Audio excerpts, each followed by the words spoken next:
En esta presentación se analiza el modelo económico de Chile en el periodo 2000 a 2020. Primero, es necesario definir qué es la política económica.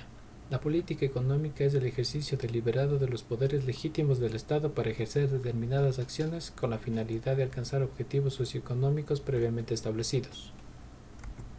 Analizaremos estos 5 periodos de gobierno.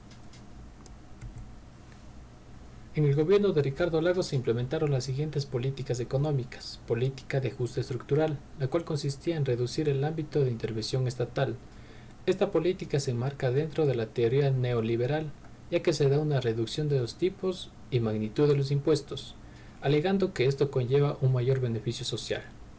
La política fiscal contractiva llevada a cabo en este periodo consistía en la reducción de la inversión estatal a través de concesiones viales y del transporte público.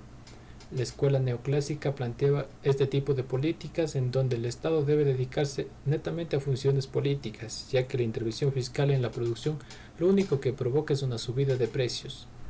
En la política laboral intervencionista se dio paso a la creación de un seguro de desempleo pagado por el Estado, los empleadores y trabajadores. Esta política podemos relacionarla con la escuela keynesiana, la cual plantea que el desempleo es un fenómeno involuntario que requiere de la intervención estatal. Otra política adoptada en este periodo es la redistributiva, creando un programa de protección social para las familias en situación de pobreza extrema. La teoría keynesiana considera que existe una tendencia de concentración, por lo tanto, el Estado debe intervenir con políticas redistributivas del ingreso y la renta. Finalmente, en este periodo se dio una política de libre comercio exterior. Para ello se firmaron acuerdos de libre comercio con Estados Unidos, China y la Unión Europea. La escuela neoliberal consideraba que la libre competencia, la libre movilidad de mercancías y de capitales servirían para fortalecer al capital. Entre las políticas adoptadas en los 2 periodos de Michelle Bachelet están la política fiscal expansiva, dándose un aumento del gasto público en salud, educación, entre otros. Acciones relacionadas con el pensamiento keynesiano, quienes están a favor de usar la política fiscal para estimular la demanda efectiva y de esta manera aumentar la producción y el empleo. En la política contractiva se dio paso al ahorro de los ingresos extraordinarios provenientes del alto precio del cobre en una época de auge económico. La escuela keynesiana considera que en auge económico deben disminuirse los gastos. También se dio una política de regulación del consumo de tabaco para evitar las externalidades negativas. Política enmarcada dentro de la teoría económica keynesiana, quienes consideran que hay casos en que el Estado debe intervenir porque sabe más de lo que los ciudadanos respecto a lo que les conviene. En la política redistributiva se incrementó el impuesto a las utilidades empresariales del 20 al 25%. Estos son planteamientos keynesianos, ya que se considera que se debe redistribuir el ingreso y la riqueza gravando más a los ingresos más altos. En otra política fiscal expansiva se redujo el impuesto a la renta del 40 al 35% a personas con sueldos superiores a $10.500 mensuales.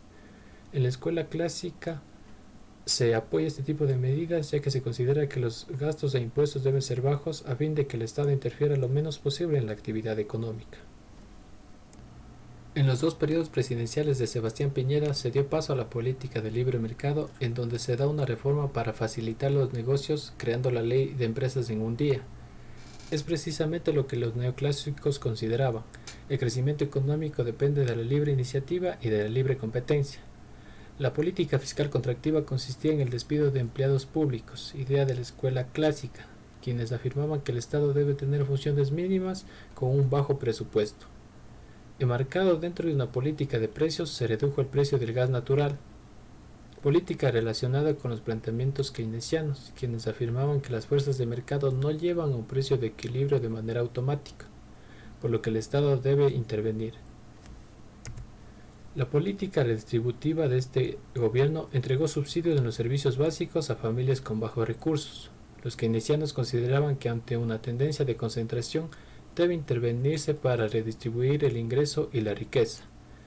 Finalmente, la política de inversión adoptada en este gobierno aboga por una mayor libertad económica mediante la reducción de trámites y regulaciones. Es precisamente lo que plantea la escuela neoclásica. La libre iniciativa desata procesos de inversión y la libre competencia, lo que lleva al crecimiento económico del país.